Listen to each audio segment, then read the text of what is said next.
Obviously, another beautiful morning here at Keeneland.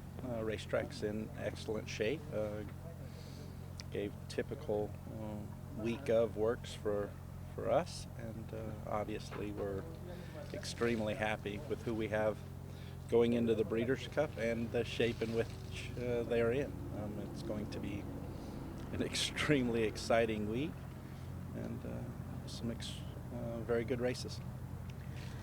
Epicenter seems like he's really continued to just develop and muscle out, and he really matured even since the spring when he was very good. Can you talk a little bit about his development? He's beautiful horse, and as you mentioned, I think that there's a little bit more of him all the time.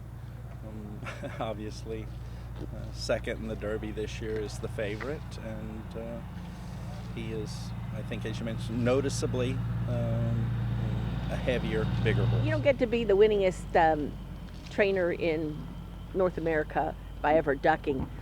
Have you ever ducked anybody in a race that you can think of that? I'm leading into something here with. Well, I think sometimes you have options, but obviously with Epicenter, and as we started the conversation as the favorite in the Kentucky Derby, I think that he is of the right quality to be in the Breeders' Cup Classic. As a trainer, is it a sense of excitement seeing how he stacks up against the Flightline and Life is Good, the older horses, or is it? I think you had mentioned being the winning is something.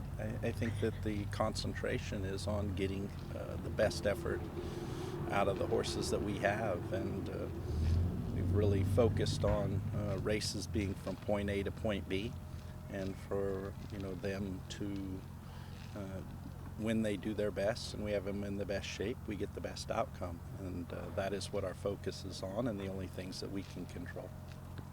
You've won this race, the Breeders' Cup Classic, twice, with horses that, as we've discussed before, actually at this same stage as a 3-year-old, Epicenter is faster than Curlin and impossible to be faster than Curlin was in that group his 3-year-old year. But I think that I love that in the fact that we've won the Classic with 2 horses, Curlin and Gunrunner, and they are the 2 most represented sires in this year's Breeders' Cup, and that is a great source of pride. Can you talk a little bit about Private Creed coming into the juvenile turf sprint? Yeah. He worked yesterday. How did he work? How did he come out? Just, it's, as you see, he's a great big, long jumping, pretty horse that's had success in turf sprints that looks like he wants to go around again. So he's a very exciting horse. He feels wonderful right now, and it ought to be a very exciting week trying to stay on him this week. Watching how he came off the turf course yesterday. So this ought to, what a wonderful opportunity for a longtime great owner, Mike McCarty, who's got one back at the Breeders' Cup, and hopefully we can improve on his second place finish. McCarty's second place finish in the Breeders' Cup. It looks like there's going to be a fair amount of speed in that race. Do you think the fact that maybe he's a longer striding horse who maybe wants to go longer will help him come with a run? You got to be fast enough. I mean, it's, as we just talked about, point A to point B. I think of all the races, the turf sprints, the trip you get can eliminate you or propel you, and it's obviously a very talented group here at the Breeders' Cup of very similar horses, and that's what makes it so difficult. What did the Barnes resident MBA, who I believe was on the horse yesterday, your son, right. Keith worked him? What did he tell? Where you were going there. Right. Well, do you have another NBA in the barn that I'm missing? No, we do not. We do not have that. We do not have that. But yeah. What did he say about that? Keith's worked him every time since he came to Saratoga. I think before the Skidmore, and he's better than ever. But that's where you have to be coming into the Breeders' Cup. Your resume doesn't run these races, and if anything, it has to be better than you've done to this point to have success. And maybe just go through some of your other horses. Oh, Society. Society worked today? Right. Yes, she did. She worked in 49 and change, I believe. Yeah, I had her in 49 and 3. I haven't seen the I think official 49 times. 3 is what they got. And she goes over this racetrack beautifully.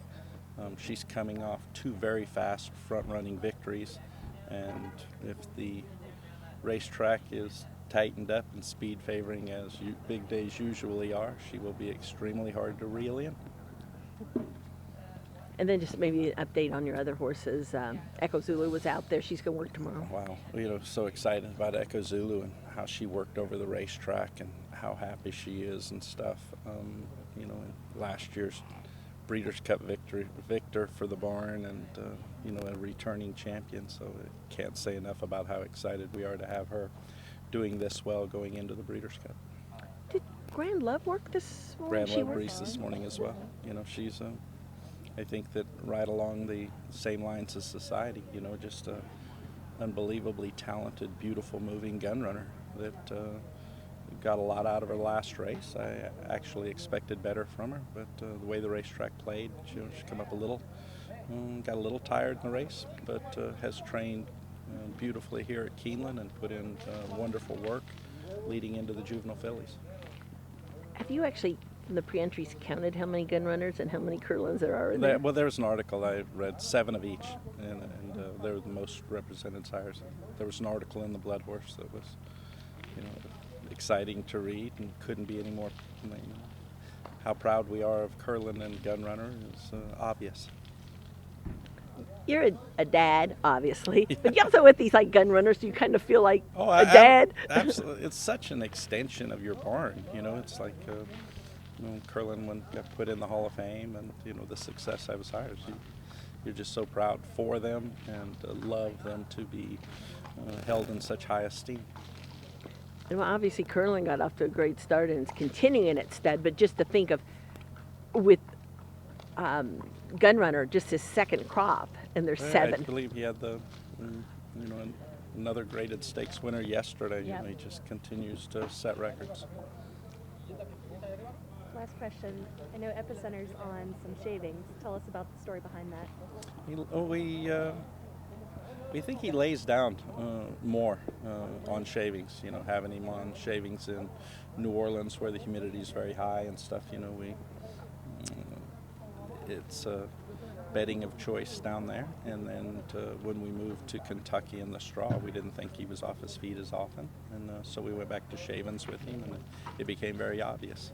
That is his mattress of choice.